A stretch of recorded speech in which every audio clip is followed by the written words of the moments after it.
This is Fam Electric Ghost, and we're live on the air with the Taste of Vomit and David Bupp the third. Thank you for being on the show. How you doing today? Good, thank you. Thank you for having me. How are you? I'm always doing well. We're in New Hampshire. It's still a little chilly here. No snow on the Okay. ground anymore. But I want everybody to know those of you who are going to listen on audio, we've got a link up there so you can get Taste of Vomit .bandcamp.com. You can get all your records there on Bandcamp. So we want to push that. We do have an audio audience, so we like to tell people what links we actually have up on the screen. The other thing is we are a featured podcast on the Newsly platform. So if you listen to Newsly, you can find our podcast on this episode within a couple hours. If you use coupon code GHOST, you get 1 month free premium subscription, so you can stop scrolling and start listening. We are a featured podcast on Newsly. So thank you again for being on the show. And you got your brand new album, The Yeah. Indoorsman. Yes. So how long did that take to come up with this? And I know that you've got a lot of features, a lot of guests on the album. So how long did this album take to actually put together? Yeah, I guess since I started writing till when I was done the final mixes was probably about 9, 10 months, I guess. Mm-hmm. Right. I like to work on different things at different times, so I was working on different things in between then too, but yeah, Yeah. for this record, roughly like 9 months or something. Well, that's cool. Yeah, I'm always doing that. I'm working on like 3 albums at the same time. So Yeah, I'm yeah. crazy. I'm always doing something. I'm trying to collab with some lady in Japan and this other lady that's doing other stuff, and then I'm doing the podcast. So I'm always doing something, trying to figure out which Mhm. songs go on. So I have like 3 different things working on one, then I start shifting things around. So well, this one doesn't fit. This one fits on this one, and I'm you Yeah, know how it yeah, goes. yeah. I work exactly the same. Yeah. Yeah, so it's always fun working on a new idea. And so the idea for the endorsement, I'm into. We've always talked about this, but I'm into concept albums. I'm a big fan of like the Who and Yeah. Tommy and Quadrophenia, and just the overall kind of vibe of a concept thing. I mean, even listening to like Coltrane's, his concepts, and I've been getting into jazz a lot, and there's a lot of concepts in that. But so what made you want to do the concept album in an age of like the Spotify like Yeah, playlists? playlists. Yeah. Yeah, I don't know. I That's what I like to listen to. I like to listen to more conceptual things, and that's what I gravitate more towards. So that's kind of what I like to make and everything. I've always done that with like, this project. Like most of them are always, a theme or something. This is definitely a lot closer to Concept. like a quote unquote Mhm. storyline, but More. I always try to make a mood, or I don't really like putting out just songs by themselves. I like conceptualizing everything and contextualizing. Mm. Yeah, I'm a child of the '70s, so like everything we listened to was on 8 track or vinyl, and you really couldn't, Yeah. 8 track you could bounce around, but it was still in the same thing, right? And then records, my father had the turntable where they could just drop. You could have a bunch of records, and we'd be like, oh, it's Miles Davis night, and we're gonna listen to Hmm. Davis all night, and that's Yeah, that's it. yeah, And yeah. so we listen all the way through. The whole idea, like even Pink Floyd, when that Wish You Were Here and all that stuff, like, yeah, I'm listening to that all the way through because I like the idea of an artist like getting their complete thought and getting the whole Yeah. the vibe line. I listen to a musician, it's like their deeper cuts or the non-singles kind of tell me who they are. And if I just listen to their Yeah. singles, I actually don't get the full picture of who they are as an artist. Also, you ride the wave of like up and down. Like you'll have like a fast song or a slow song, and or like, a happy song, a sad song. You get through the whole like ride of emotions and everything through a whole record. Yeah, yeah, you really get the full, it's like a sound painting. I've always talked about sound paintings or cinematic kind of development. But if you only get 2 minutes and 30 seconds of an artist, you don't really get the full picture. And so Yeah. one of the things we want to show is we're not going to show a video, but we're going to actually play one of your songs. and Yeah. I picked it from the new album, The Indoorsman, Inside Job. So I'm Hmm. gonna put you on mute. Gonna play Inside Job, and I really dig this song. All the songs on the album are awesome, but I'm gonna play this Thank one. We you. can talk about this one, and then we'll actually talk about the whole album. So I Sounds think good. I have it Absolutely. queued up. So I'm gonna cue it up, and then I'm gonna put you up, and then we're gonna talk on the backside. Okay. Yeah, yeah, definitely.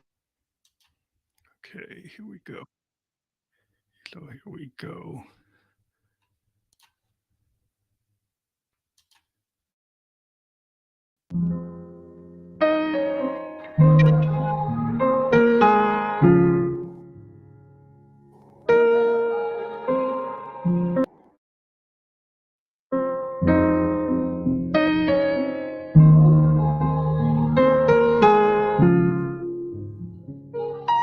Yeah, yeah.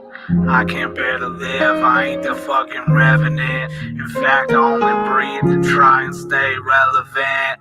It's evident, I'm dwelling in the sentiment of how I personified for years how to set a new precedent. And I'm overcome by fear of overcoming fears. Head so full of thoughts it starts leaking out my ears. In my inner dialogue, don't got an inside voice. Did the chemical reactions infer just the illusion of choice? And does God rejoice in the comfort of a lost soul? If so, I wish I was better at learning to let go. So let's go, meet me where the sidewalk ends. We can collect the favorite shells that shelter what we hide within. When I can't admit when I'm down, so I guess I just lied again. I guess I just lied again. So listen all of y'all, this is self-sabotage. As I wonder if my depression is an inside job. So listen all of y'all, this is self-sabotage. As I wonder if my depression is an inside job.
So back and let me bring the full screen up. Yeah, so I Hey. love that music. And the strange thing is, like, I've been listening to a lot of, like, I've been listening to Love Supreme and Kind of Blue and The Birth of the Cool and Mhm. Sun, because I'm always going back and forth between jazz and like progressive rock.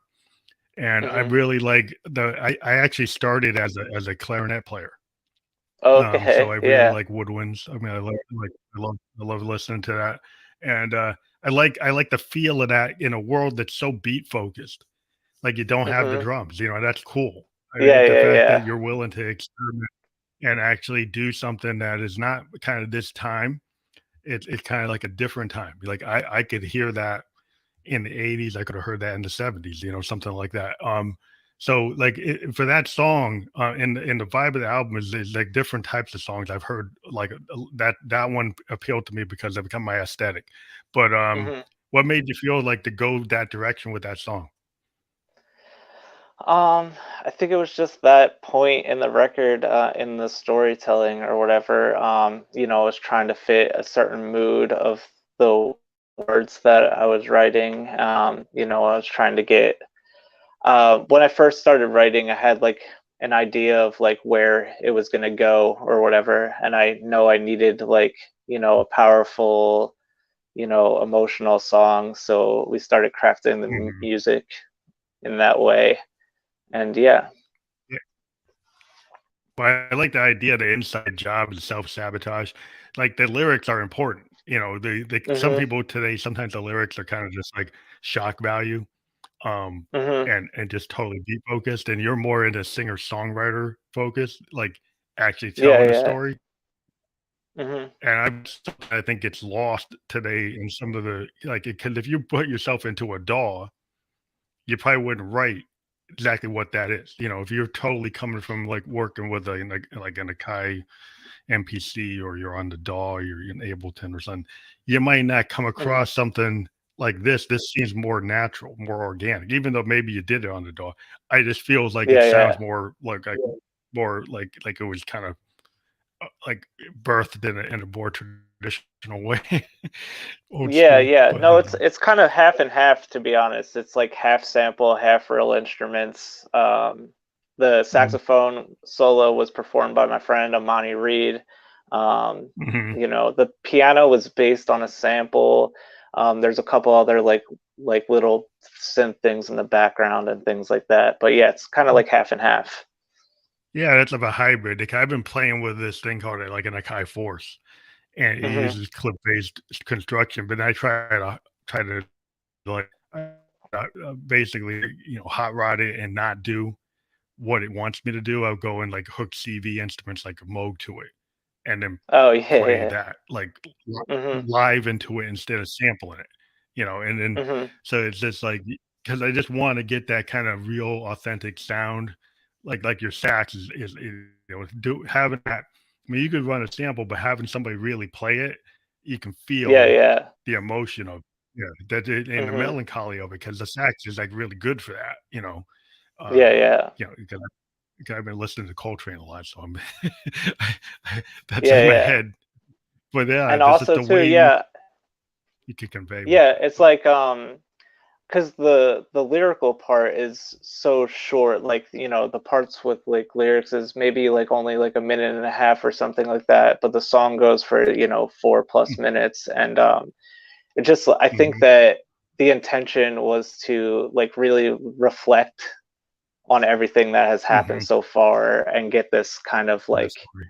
just reflection period or something like that. Well, I kinda jumped in the middle of your story, 'cause that one, that kinda spoke to me. So, like, Yeah. when we get back to the whole thing about the album, like, The Indoorsman is a story of hope. It's a glimmer of a movement after a season of stagnation. That's your kinda overall in exploring Hmm. healing and growth and heartbreak and depression. We can kinda hear that in that song about the Hmm. depression. But, so maybe we can start at the beginning. So, like, what was the it was the is the first song on the record the first song you came up with for the story, or did you No. come up with a different song to start it, and then the whole thing started coming together? The the first song that I started writing was for this specific project. It kind of came out in weird different pieces, but the first song that I started writing with intention to be on this album, like we were saying before, I picked other stuff that I was working on to put in here and things like that. But was the second song called "Stay Indoors." The first song was written later, and it's kind of like an intro thing, like, you know, like talking about like we're going to, you know, go inside my mind or whatever. But yeah, the Or first like song I started writing. yeah, Yeah, so it's kind yeah, of like the beginning of the rock opera, you know, like if you yeah, hear the yeah. Townsend opera, he has like these intros that kind of sometimes like give you like a little bit of a hint of where it's gonna go. Hmm. But yeah, but that's Yeah, cool. so That's the idea of that kind of growth from the beginning. the yeah, yeah, yeah. Yeah, so yeah, the first song I started writing was called "Stay Indoors," which is the second song on the records. It was like mostly written Was semi in order, but you know, some things were a little mixed around. mhm. Yeah, yeah, because things don't always go in a sequential order. Like I end up doing that a lot. Yeah, But the idea of this album, was it really kind of coming from like the whole issue with COVID, or was it a combination of something being like stuck indoors because of the lockdowns, or more indoors yeah. because you're like in your head? Yeah, yeah, it's definitely more indoors, like in my head. Yeah, I was just going Yeah. through, yeah, like you know, I am somebody who like, you know, has a lot of, you know, experience with like anxiety and depression and my mental health and everything like that. But I was also going through like, you know, a breakup period, which was, you know, Mhm. also affecting my regular anxiety and depression. And you know, so it's a lot about that and you know, my journey to starting to find hope and feel a little bit better and things like that. What's interesting is like it's called the endorsement, and it's like got a lot of ideas like that are inside your head, but then you've got a Hmm. lot of guests feature people working on the record with you. So then that kind of gives you this collaborative effort. How did you get start to get other people involved, other artists to come in on it? I think for every song was a little bit different. But I'm just somebody who loves music and I love all these artists and I'm lucky enough to be friends with most of them and you know or at least Mhm, acquaintances or peers and yeah I really love all these artists' music and I want them to be a part of this. I wanted mhm. this to be the best record that it could and there's certain things that you know I can't do or other people can do better you know and I just wanted this to be you know the full idea of things or whatever. And yeah, I just am somebody who that loves music and I love, you know, all these people that are on this record and it was important for me. And some of them were like a part of my personal journey and everything like that. So it was important for me to, you know, include them in here.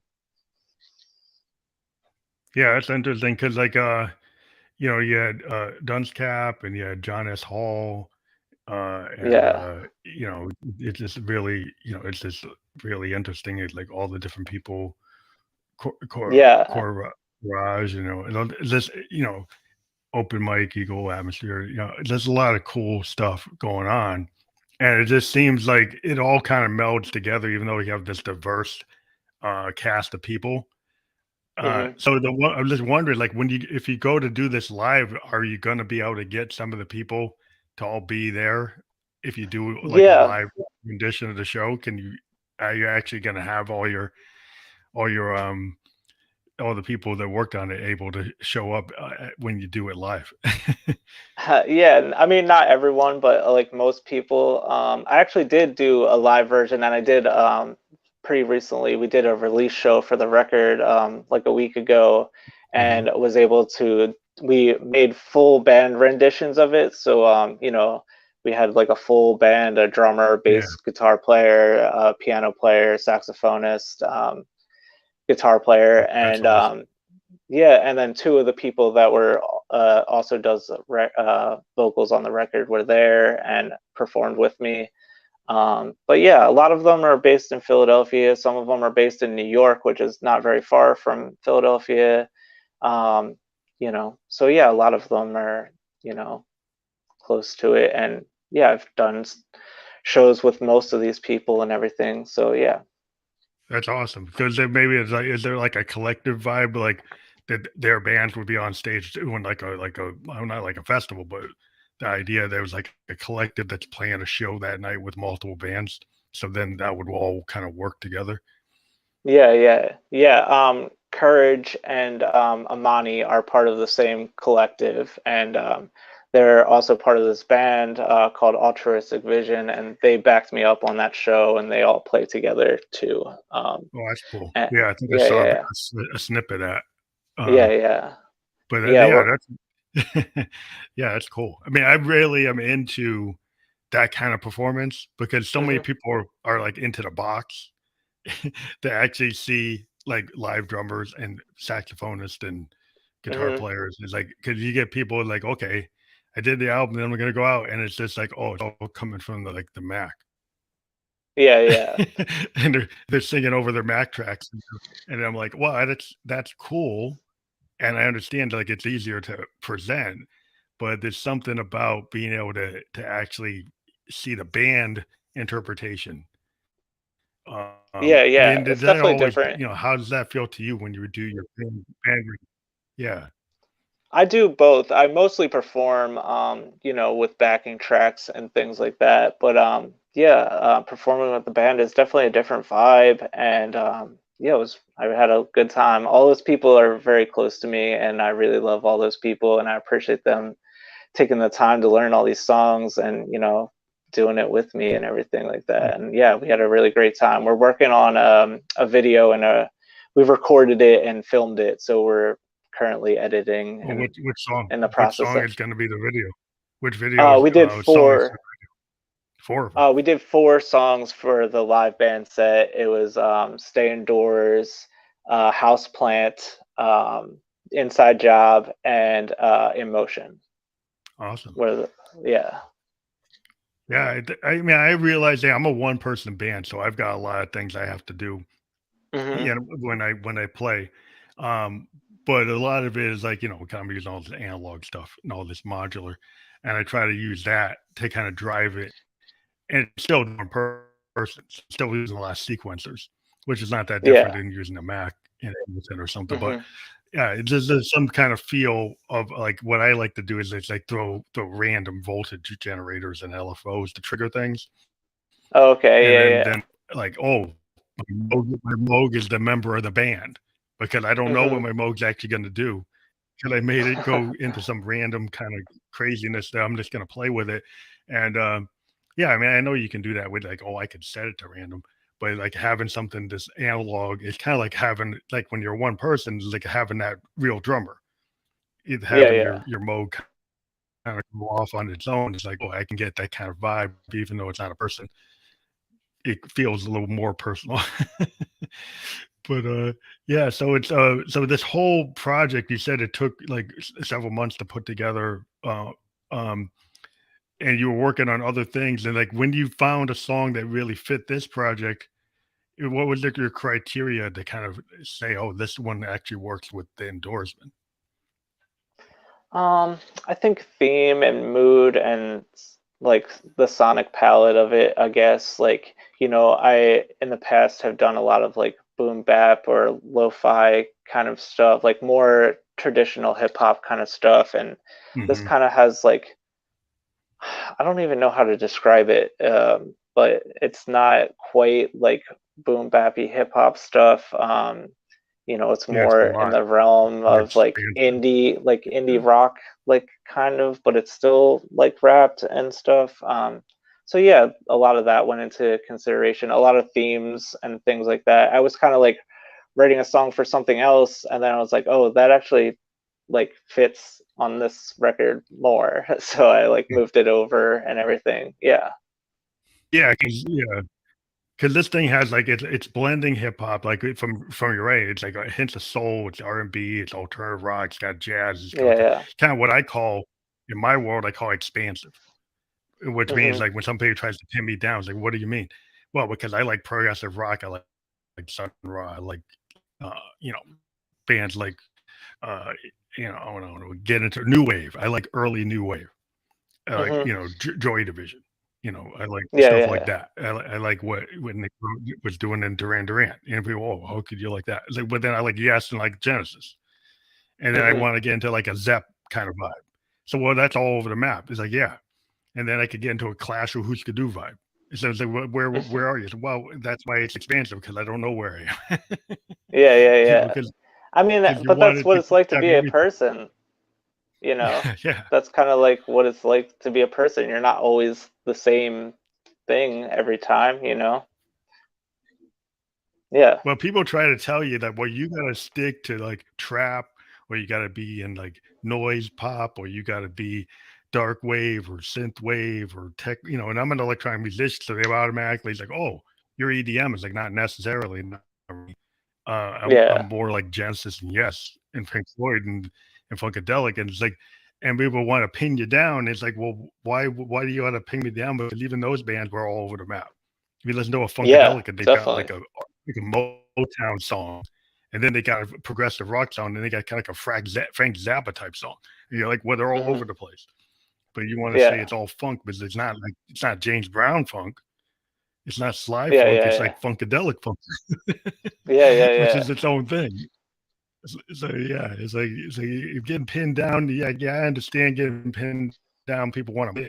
So how do you feel like when somebody's trying to put you in that genre and figure out where you should play, what festival you can play on? Like, how does that work for you? What do you are you having issues with it, or you Um, don't have issues because you find the places no. that Well, I think it works in my favor because I could fit with anything. Like, I've played just straight like hip hop shows and I do really well, and I can play, singer-songwriter shows and do pretty well, and I can be in, indie rock things, or I don't know, I've played with a bunch of like R&B artists, and I can be in yeah, you anything. kind of So I think it meld to works in where my favor. yeah, Yeah, yeah.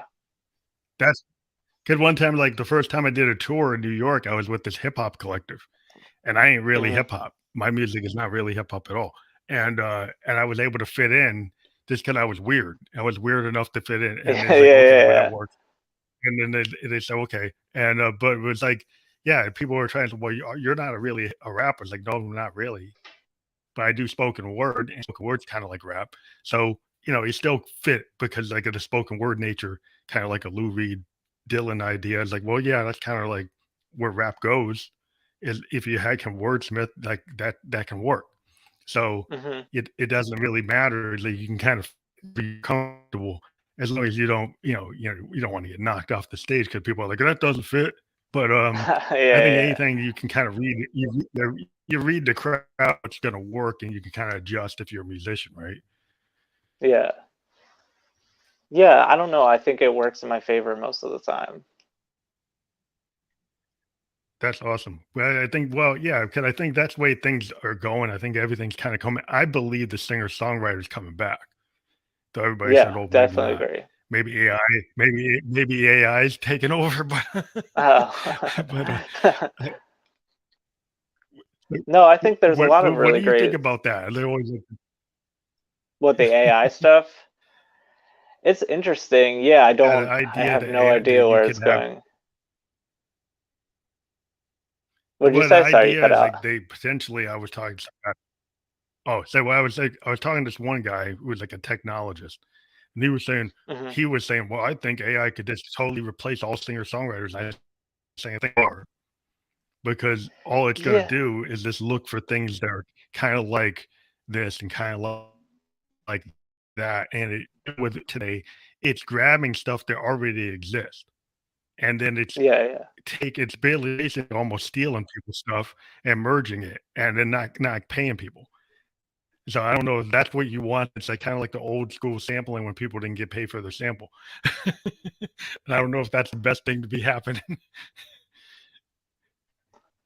yeah. I, I mean, you're never gonna be able to replace humans. I mean, ever, in my opinion. Like, there's certain things Yeah, that you no. can do with it or whatever, but there's always that, I don't know, like people connect with the emotion of it, the humanness of it. You know what I mean? So I don't think it ever is going to replace people in music. You know? Yeah, I don't think a machine's never gonna do a John Coltrane. It's never gonna Yeah. be a Keith Moon or a Janis Joplin. Like, it can't do Hmm. that. You know, maybe it will mimic it, but then it's not original. So, like, you want some AI version of Janis Joplin, okay, maybe you can do that, but why wouldn't they just go watch tapes of Janis Joplin? Yeah. Why would they watch that? So so I understand the technologists, they're saying, "Oh, they can," yeah, maybe that's your goal, but you're not. Yeah, I don't know. I think like yeah, like maybe they'll be able to make like jingles or whatever easier or things like that. But I think people that gravitate to more like art stuff, you know, it's never gonna replace like real humans. Yeah, I just don't see people going to like an indie rock, punk rock, kind of really powerful kind of scene, and now people, have robots faking out that they're the Clash, cyborgs being the Clash. It's like, I don't think so. Like,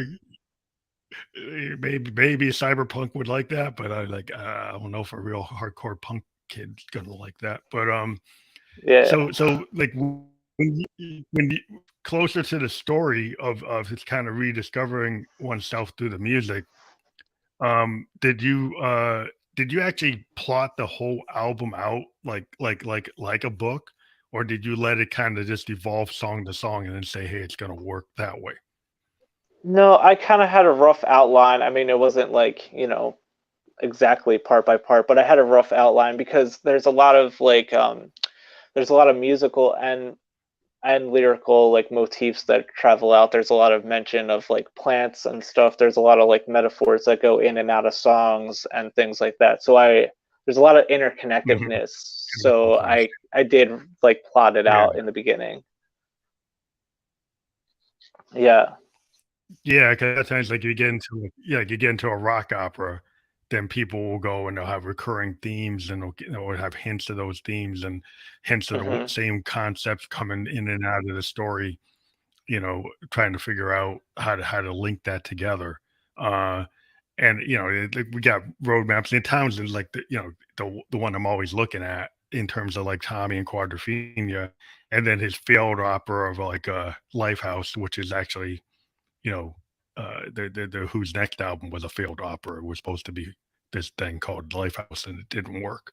But yeah, I've always been interested in his type of ideas. But then Pink Floyd had this idea to kind of just seamlessly work together without the way Townsend did it. Their Hmm. ideas weren't like what Townsend was doing, but it's in the same ballpark. But it maybe worked better. Some people's Yeah. minds, the Dark Side of the Moon, does that actually work better than Tommy? People could argue, Yeah. but like in terms of your mind, like where were you looking at any previous rock operas or type of albums as like a roadmap or people that inspired you to go in that kind of concept direction? Not necessarily. I do like really enjoy like more conceptual records or whatever.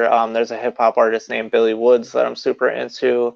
A lot of his albums are very Hmm. conceptual. I also, yeah, I really like, yeah, I guess it's more so in terms of like Dark Side of the Moon versus the Who, like more slightly abstract. There's like less of a direct story, you know what I mean? Like in Direct the way story, that yeah. Dark Pink Floyd Side, is like less you know. direct. Yeah, yeah. Um, Pink Floyd's less direct. Yeah, definitely. yeah. So definitely like Because in you that listen to way. yeah, to the Animals and Dark Side of the Moon and and the Wall, like this. Well, the Wall is more tight, but like Yeah. Animals is like is a concept, but it's looser. Yeah. It's a lot looser. It's not as tight as Dark Side. Dark Side is like Yeah. is to me the primary one. I like it more than the Wall, maybe because it's less tight. Um, but yeah, that kind of feel has always been an influence, and even hip hop. Like I listen to a guy like Earl Sweatshirt, Yeah, and absolutely. and Yeah. one of his albums like I don't like Go Outside, I don't like shit. That felt like a Yeah. concept album to me, and it's not Yeah, really absolutely is. traditionally a kind. It's like an album, but it feels like a concept to me. But it just has a feel like a motif. It just links, kind of like Sergeant Pepper's. Isn't exactly a concept album. You can't tell me what it's actually telling you, but it works. It feels like it. You know what I mean? Yeah. Yeah, I love Earl Sweatshirt, but yeah, I guess my thing was trying to be somewhere in between there. Like it's kind of a story, but it's also kind of abstract. Yeah. It isn't like guy walks down the road, guy goes like Yeah. there's not like specific plot points, but you kind of can feel it move through the thing, you know. I like to think of it like You the want to first put side. your headphone on. Yeah. Yeah, so I kind of thought of it as Well, like I like to because I made disconnect or everything. And listen, but that's sorry, keep breaking up. sorry, but I Yeah, was just saying, like, to listen to the whole thing through, you don't like have your Twitter on and you put your headphones on and listen to the whole thing without being distracted. That's what I was trying to say. yeah. Go ahead. I mean, absolutely. That's my, that was my intention. But I know a lot of people don't listen to things like that. You know. But yeah, so yeah, I was trying to side A. I made cassette tapes. So side A is a lot of like, the more like I'm stuck in this place, I'm stuck in this mindset, and then side B is finding the way out of it. You know what I mean?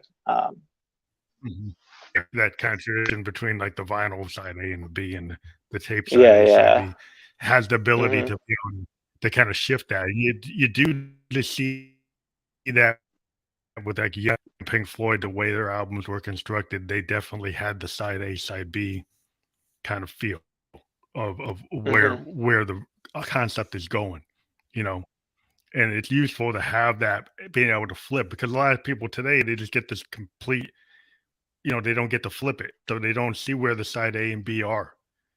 You know what I mean? Because if they're just on a streaming service, you can't really say where's side A, where's side B. Yeah. Yeah, so for my record, the end of side A would be Inside Job is the end of side A, and then starting with the invitation is side B. But you actually produced cassettes that people can get so they can get experience the side A, side B physically, right? Yeah. Yeah, actually, I think that's cool. Oh, that's cool. That's through like Bandcamp. So if you go through the Bandcamp, you can get that. Yes. Yeah, I think that I'm planning on doing something like that. Yeah. So is that actually easier than trying to do like, is that like easier an endeavor? Or like, is it easier to actually set up a tape release, trying to release? Just as an independent artist that doesn't have a big budget, it's a lot easier. It's a lot more easier on my budget than vinyl is. And also like playing shows and stuff, like, vinyls are kind of expensive. You have to sell them for $20 or $30 or whatever. A lot of people don't want to spend that kind of money when they're out at like, a show or whatever, So yeah, like tapes are just easier in that way. And I think they're like making a little resurgence. Yeah, so at the merch table, having a tape and maybe a T-shirt is actually maybe more doable. Yeah. T-shirt that you maybe, you have something that's somebody actually, because the T-shirts could be like $20 and the vinyl's like $20, and somebody's looking for like, well, all I'm gonna get is the sticker. They can afford is the sticker because they can't afford the vinyl, they can't afford the T-shirts. Like the cassette gives them something. Oh, that's doable. It's like it's under $10 or something, right? Is that what you can do? Can you have it in that kind of range? I usually do mine for 15, but yeah. Well, yeah, that's still better than 30. Because like 30 is where like you start hitting that pain point where people might not do it. Yeah, so that's cool. Because the marketing of music and why you're probably on Bandcamp is like the idea with these streaming services is kind of like it's just like the radio. It's like how people around the world can hear you, but as an artist, you don't really get that much of an incentive economically for services operate. Yeah. So it seems like the cassette might be bringing back a more, way for an artist to actually get some profit from what they're doing. Yeah. Some And they're artistic. not so expensive to make. Yeah. Yeah. Yeah, and it's probably like the vinyl. I heard a lot of problems with the production of vinyl because there's only so many places that do it. So it Oh seems like the yeah. cassette might be a better way to actually get it on time with your release because you're able to have an inventory right with your release. You didn't have to wait. Yeah. I mean, I set it up before my release date, but yeah, it took them like 2.5, 3 weeks or so to get them. Vinyl can take months for you to Oh actually yeah, get a yeah, vinyl is like absolutely. really hard. Yeah, yeah. Sometimes even longer. I've heard a lot of people that were really struggling the last couple of years. Some of them were like over a year. Yeah, yeah. You're in the waiting on the line, trying to get it done. Yeah. And I think it's cool. I even saw a company in Russia doing like reels, which I don't know who has a reel to reel, but they were actually selling Yeah, yeah. reels, like Huh. actual old school reels, Yeah, yeah, and they're yeah. big packages, boxes with the reel, which was kind of like the vinyl, but because you have this artwork that you can do, and you can do it like a lyric book and all that. Yeah, So yeah. this did you do any kind of lyric like sheet that goes in the cassette, or you weren't able to kind of swing No, that? I just have like the credits inside, but all the lyrics are on Bandcamp, Mm, on the link and stuff, and they should be on Apple and Spotify. go from I there. like added them, but I don't Mm. know how they pop up. I'm not Oh, they well actually can versed get in them. that, but I put them in, so they'll be up eventually, I guess. Yeah, it would be cool if the digital age would finally find a way to put lyric sheets. I know some artists can get their lyrics, but you seem to have to be at a certain level to have your lyrics pop up. Um, Yeah, it's not I don't like every know. artist Some of will them ever be able to see how to get it I've put out there. in, I've been looking yeah, into it. yeah, I've put in lyrics for all at the same time for a record, and like two of them popped up and a couple of them didn't. Like I don't understand how it works. But I don't know. Yeah, I don't know yeah, what the criteria is for putting them up because you can put them in there. It's yeah, like when they choose to actually put them out there, you're like, wish you would tell me how you yeah, actually yeah, get that yeah. to actually happen because I think it would be cool because that was the whole thing back in the 70s when you picked up like the vinyl, like that you had the Yeah, lyric yeah. book. A lot of these Hmm. records like really wanted it, to kind of really fully get it, and especially with a concept record, it's cool to actually really understand what you're saying. Though a lot part of it is the mystery. Some people, listeners, like the mystery of like interpreting the lyric the way they think it should be. You got Yeah, fans yeah. that actually does not sing song. You're like, Well, I well, think that's there's a not difference the song. between interpretation and reading the words. You know what I mean? I don't know. Yeah, Yeah, because sometimes you come words or back and it's whatever. like, oh, you go back and you listen to the lyrics. It's like, oh, I for 10 years I thought they were saying this, and it's actually that. Yeah, yeah, you know, it's like, oh, totally. yeah. But it's just how people listen. Their interpretation of what you actually mean. That that's up to the listener. But we have a more Yeah, yeah. directed concept, and it's like more you have a vision. But you're assuming like Hmm. if it's all emotional, so how people actually put that into their own lives, it's still like how they feel about it is like a personal experience for the fan, right? Yeah. Yeah, absolutely. Yeah, like I feel like I at least intended for all these words to be like you can like enjoy them or experience them on a surface level, and if you want to dig in further and see how they connect with one another, and there's lots of word, I'm really big into wordplay and multiple meanings, and Yeah, so there's a ton of that on this record if you are into that kind of thing, but you can also just enjoy the emotion experience of it and understand it on a surface level pretty easily. yeah. 'Cause a lot of people are into the groove of a song. They kind of into the beat Yeah, of the yeah. song, and they kind of only catch the melody Hmm. those lines. They don't actually touch every aspect of it. Um, so it's like it's cool. Like I mean, I'm a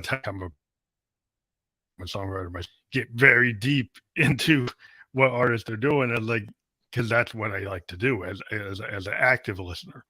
But there's Yeah, so many yeah, me passive too. listeners today, like where they're like, they're doing something else when they're listening. So it's Hmm. harder for them to get into something deeper because they just like the beat, one Yeah, second, and yeah. they're not really deeply listening.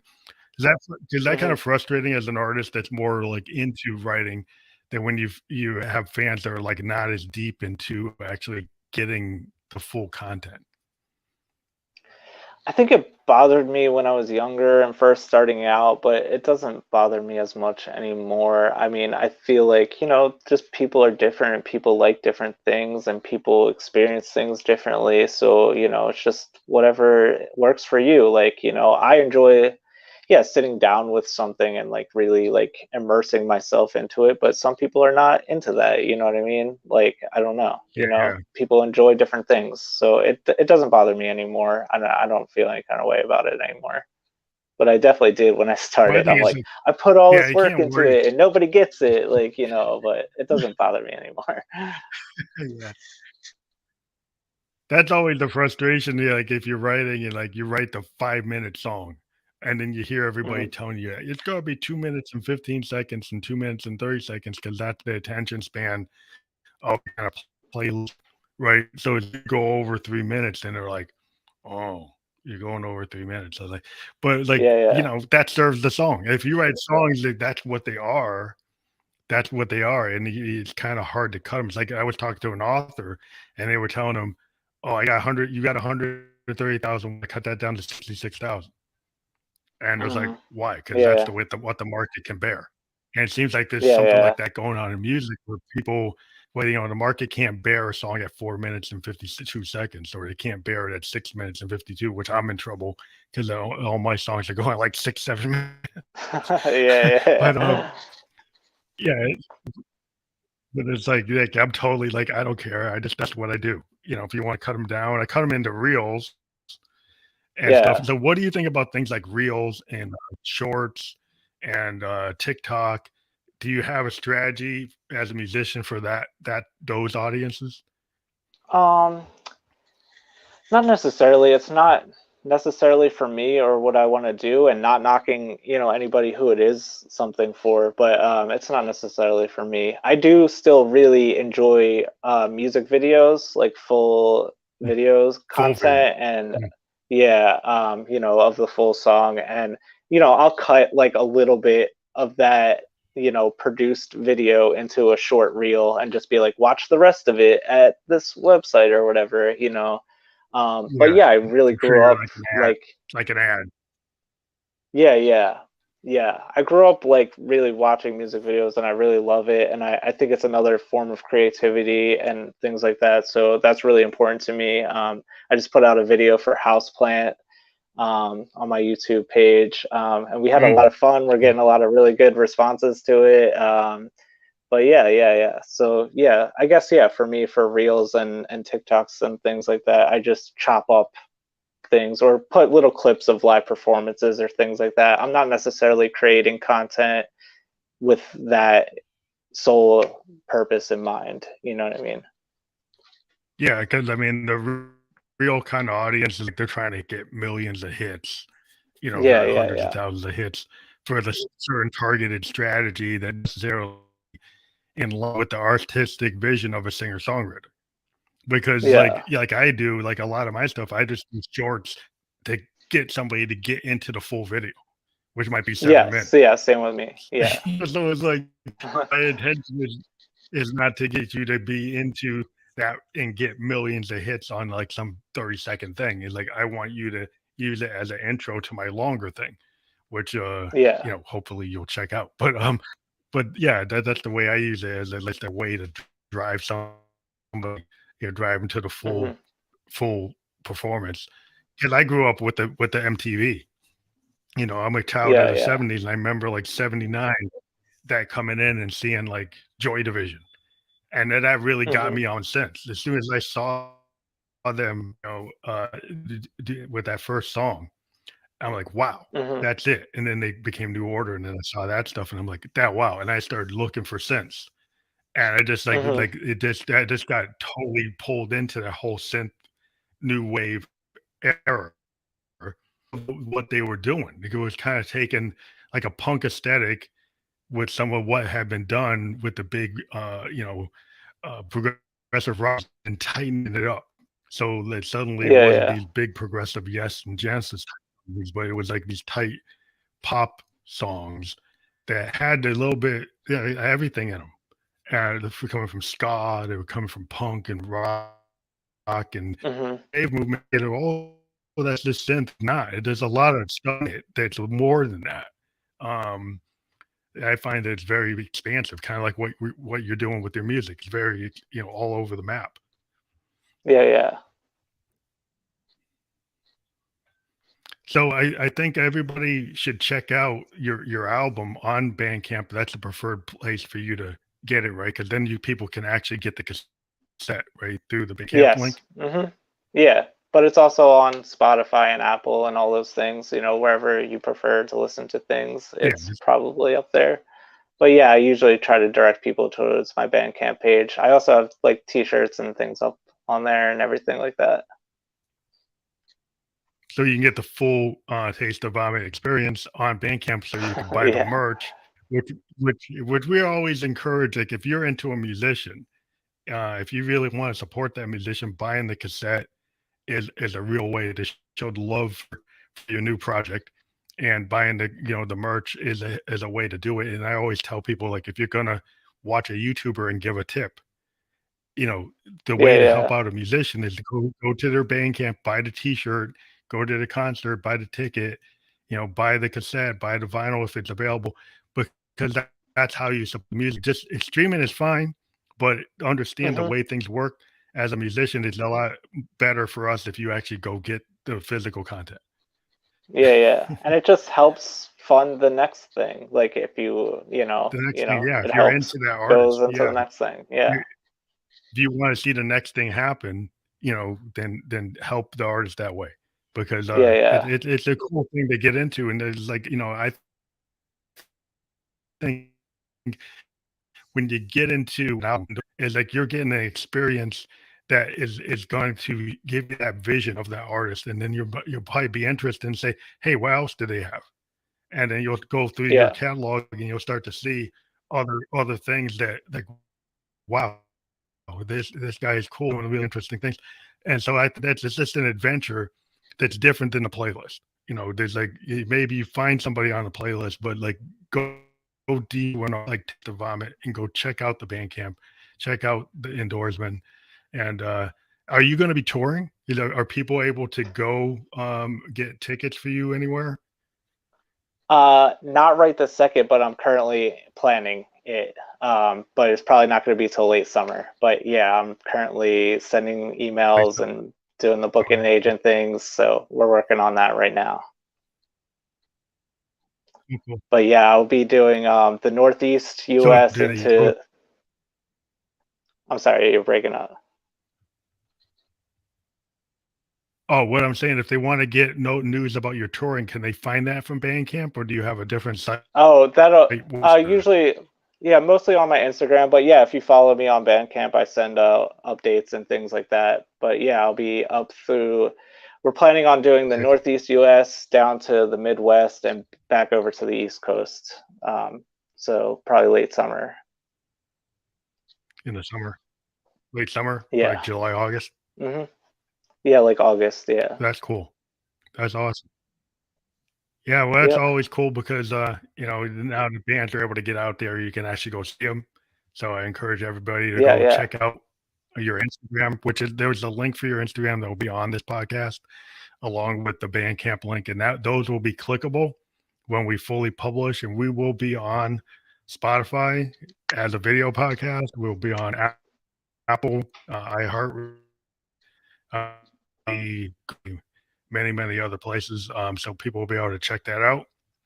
And it's clickable, as I said, when you get to those platforms, they're clickable. The Facebook, YouTube and Twitches are going to be clickable on the permanent links. So again, thank you for being on the show again. Yeah, thank you so much for having me.